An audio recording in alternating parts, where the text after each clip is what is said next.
All right, so next up on the DM answers today, as I get stuck behind my desk. So these are always a bummer because it's like we try to fix something broken with something broken and it gets more and more broken. Okay, so this particular person had 8 sessions on their face using an Nd:YAG laser. They had their final laser session a few months ago. I actually don't, it was probably more than a few months ago because this was stuck in like the way back of the DMs. This is why I don't do them. But they're noticing that their paradoxical hypertrichosis is back.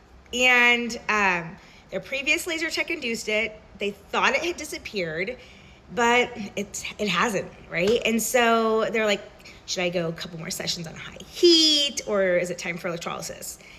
And I'm gonna say, without being your technician, I'd say it's time for electrolysis, right?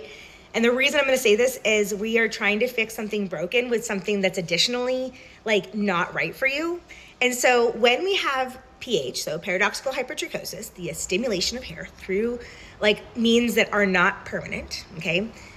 What ends up happening is it could be stimulated just enough to be seen better by a laser, but unless you have a technician that knows how to size down a spot size so that the focal point comes more to the surface, it's not about higher heats. Like the joules will be higher because you are going more superficial, but it's not in the same sense. So people think like heat means dead. How the heat is distributed is how it kills the hair. It's depth of penetration in the skin, it's sight of that color of the hair. And so if there's still not enough and the technician's not able to reduce the area that the laser can see and pull the energy upwards closer to the surface, you're not gonna have a better result.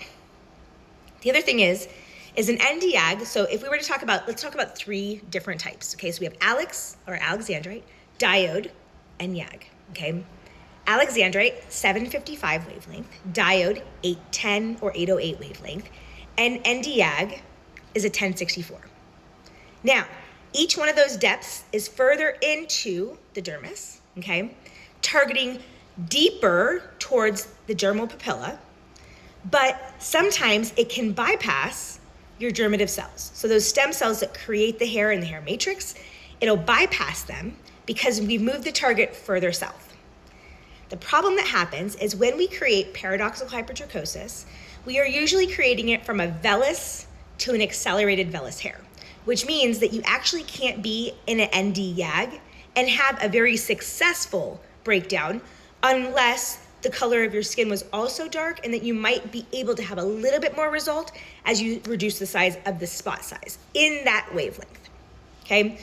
When I say spot size, the area of each pulse of the laser, whether it be square or round, it can vary based on the head of the laser, and that can also change how far it goes into the skin. If we think, oh my gosh, this is so funny. My spouse caught me a Pokeball, and I'm gonna show you using a Pokeball probably, because we're gonna see this. So this is above the surface of the skin. This is below the surface of the skin.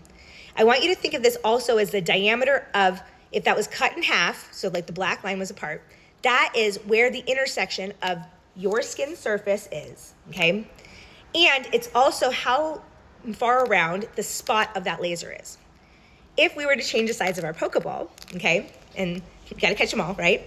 You could then take that and reduce its depth of penetration, because as the diameter reduces, its area that it can target also reduces. So in doing so, okay, we then take that and we pull it up towards the surface of the skin, and that can happen in any wavelength, but it has to be targeted for the person. Your technician really has to know how to get that laser to sing for them, okay? But not everybody's that way, right? When we go to laser school, we're not necessarily learning how to kill a hair, we're learning how to fire a laser safely.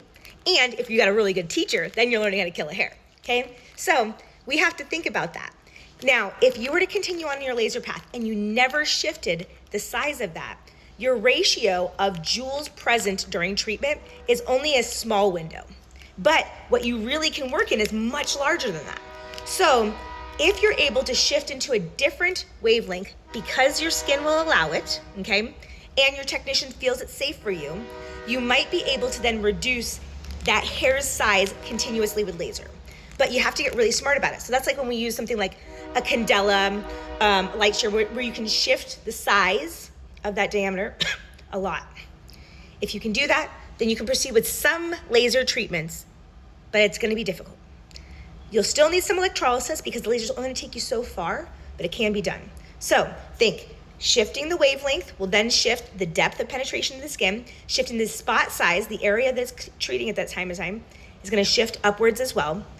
And if you can't do that, then it's time for electrolysis. And that's why I say, I'm not your technician, so I can't say, oh, I can totally do this, because I wouldn't be able to, all right?